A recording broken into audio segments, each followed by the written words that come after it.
This will be a whole new offering and probably tap into a market that Nike and other sports apparel companies really haven't before. You know what the contract is? I want to say it's $3 million a year for 8 to 10 years. It's almost $30 million, something like that. The biggest shock here is that Nike is not only locking down Clark with a rewritten deal, but they are also suing Adidas for trying to sabotage their contract after the company eventually came to the terrible truth and gave Adidas the finger with the new Caitlin Clark contract.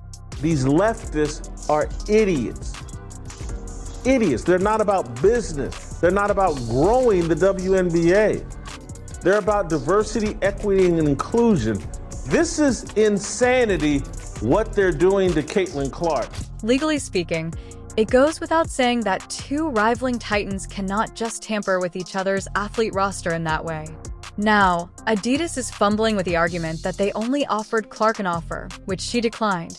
But let's face it, they are facing off against Nike, the biggest brand in the industry. However, I will say that Caitlin Clark has created more buzz around the basketball landscape and has actually transformed and revived a league that was the WNBA, and she is getting paid a measly $28 million for 8 years as opposed to Wemby's 100. It's strangely pleasant to see this conflict play out because, in the end, Nike wasn't stupid enough to allow their golden goose slip away, and let's not forget, the internet mocked Nike for nearly making a mistake in the first place. It's been an amusing mess all around. WNBA season, it was announced that Caitlin Clark signed a massive endorsement deal with Nike. This deal was for 8 years, $28 million with a signature sneaker included. Now, at the time, a lot of us were... I almost feel bad for Adidas because all they attempted to do was to snoop up what Nike completely forgot about, and to be honest, they pretty much pulled it off. This wasn't just some idle rumors that circulate on Twitter. It was the real thing, and it came with some serious heat. Adidas threw everything they had at Caitlin Clark as if they were attempting to stage a sneaker coup or something, and people were shaken because this wasn't just a casual deal. It was a full-fledged takeover attempt. Adidas wasn't playing nice. They saw the opportunity and went for it while Nike was caught dozing off. Nike struck absolute gold when they signed Caitlin Clark to an 8-year, $28 million endorsement deal. So why in the world? And with that, Nike has not done one thing to promote her. We have not seen any commercials, we have not seen any ads, we have not seen any Caitlin Clark merchandise, and we for sure as hell have not seen any Caitlin Clark signature. However, this is where it becomes even more juicy. Caitlin Clark was already signed by Nike, but rather than treating her like the basketball goddess she is, they managed to ruin everything. They promised her a signature shoe and a whole collection that would be released in 2024, but in typical Nike manner, they botched the launch. We might not get a signature shoe from Caitlin until 2026 or 2027. I didn't mean for this video to turn into a rant, but this is just another example about how people have fumbled the gift that is. Not merely a minor error either. They moved the release date to 2026 or perhaps 2027. That's not merely a postponement. It's a complete contract violation in big letters. How can you screw that up? Praise the commercials, the ads, the like all of the things that she should have gotten during this rookie season. Nike hasn't produced one ad or commercial featuring Clark since she turned pro, and despite a signature shoe being part of Nike's agreement with Clark, based on conversations with people in the know, it indeed has something to do with the WNBA MVP and Nike athlete, A'ja Wilson. But beyond Wilson, it's about the culture of the company that's more concerned with quelling noise rather than making it, as Nike once used to. Apparently, Nike decided that Wilson's shoe should be released first. Why? Because she's the MVP and, let's just say, her name doesn't have the same drama attached to it as Clark's. That's the kind of thinking going on behind the scenes, completely ignoring the fact that Clark has a horde of fans waiting to take over the internet for her shoe. If you're shocked, know that Nike didn't make this decision based solely on merit or sales potential. Instead, they moved A'ja Wilson's shoe to the front of the line because, brace yourself, she didn't have the same racial tensions attached to her name as Caitlin Clark because of a narrative in the media about playing it safe in the most absurd way possible. Nike believed it was a wise decision to push Clark's shoe back despite her enormous fan base. Currently the best player in the WNBA? Yes. Is Caitlin Clark currently the face of the WNBA? Yes. Do I think if A'ja Wilson dropped a shoe and Caitlin Clark dropped a shoe today at the very same time, that Caitlin Clark would outsell A'ja's shoe by 100 times? Adidas, however, wasn't idly watching while Nike ruined Caitlin Clark's shoe agreement as soon as they noticed that Nike was taking too long. Adidas moved in with ease and made Clark a huge offer that included more money and better benefits, basically what Nike ought to have done from the beginning. However, Adidas recognized their chance and seized it without wasting any time. The hype that Caitlin Clark had going into this season, we will not see that again. She came off of playing in a national championship game that had over 20 million people. However, Adidas really outdid themselves here by giving Clark creative freedom over her own marketing plan, even as Nike was still mired in corporate red tape. Adidas went all out to give Clark the freedom that athletes rarely have. It wasn't just about wearing shoes. Clark was also given the opportunity to create her own advertisements, build her own brand, and communicate with her devoted following personally. Nike didn't anticipate it at all. Despite winning unanimous WNBA Rookie of the Year, they've got no plans for a Caitlin Clark shoe. Why not? Well, the official reason from Nike is an obvious lie. What are they hiding? Is sports losing popularity?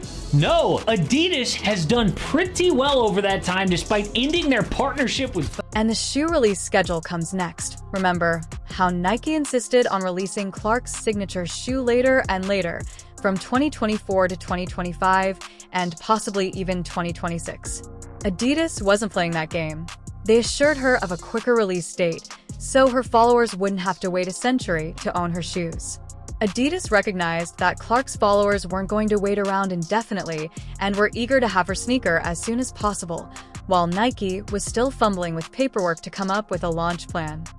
LeBron James had his own signature shoe his rookie year. So 20 years ago, Nike was nimble enough and had enough vision to see that, hey, let's get LeBron's shoe out here. This guy's going to be a big deal. They can't do this for Caitlin Clark. Nike, on the other hand, was in full-on panic mode because they knew they were in danger of a PR disaster if Clark chose to accept A'ja Wilson's offer, because in a head-to-head shoe launch between the two, Clark's fan base was on another level, and Nike knew that if both shoes dropped at the same time, Clark's would sell out in a heartbeat, leaving Wilson's gathering dust. What did Nike do? They went into full damage control mode, trying desperately to revive the original contract they'd neglected after months of pushing Clark to the sidelines. Now, they were trying to get her shoe launch back on track for a 2024 release date, the same date they had initially promised her, but then bailed on, and they were all in on getting her shoe to market as quickly as possible because they knew if they lost her to Adidas, it would be a disaster for them. Contract this? I want to say it's $3 million a year for 8 to 10 years. It's almost $30 million. For a moment, though, let's be honest. Was it too little? Too late? Nike had already made a mistake, and Clark's fan base wasn't exactly pleased with how she'd been treated. They had witnessed Nike sideline Clark to push Wilson, and now that Adidas was involved, Nike was acting more like the antagonist in this tale. It wasn't just about sneakers anymore. It was about loyalty, respect, and how Nike had handled their rising star behind the scenes. Buzz really picked up after Billie Jean King, an Adidas ambassador, tweeted that she was out here celebrating Caitlin Clark's accomplishments. Insiders were talking about Nike's last-ditch attempt to sweeten the deal, allegedly offering bonuses, quicker production schedules, and a massive marketing blitz. It was obvious that Nike was throwing everything at the wall in the hopes that something would stick because they couldn't afford to lose Clark, not only because she was a baller but also because of what she represented off the court.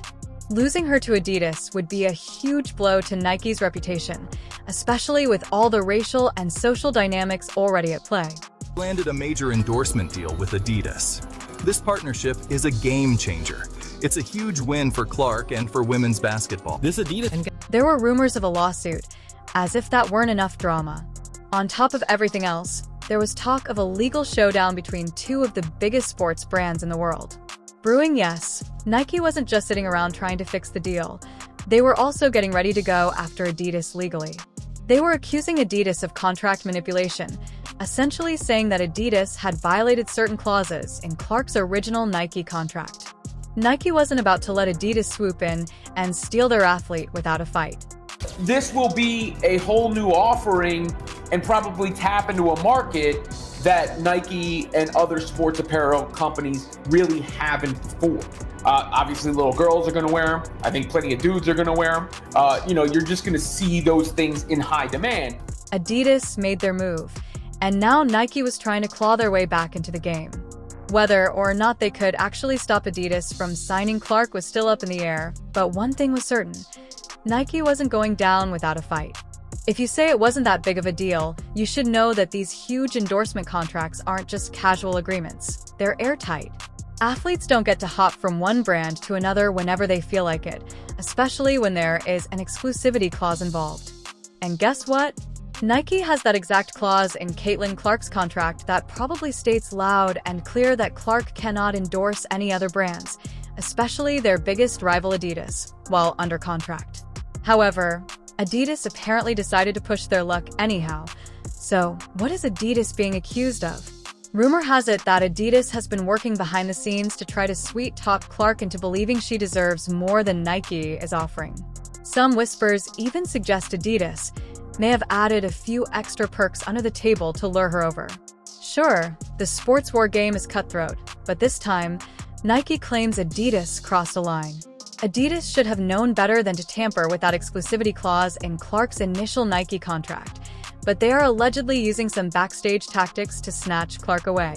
It's like watching two fighters in the ring, except one of them is acting shady and Nike is pointing the finger, but we're far past rumors. According to sources, Nike's legal team is currently working non-stop to prepare for a lawsuit against Adidas, alleging contract tampering. If that seems like a big deal, it is, as Nike's successful prosecution could upend not only the sports industry but the entire endorsement market. The world imagined two of the biggest companies vying for the attention of one of the most attractive basketball players. Things are about to get serious, and Caitlin Clark is right in the center of it.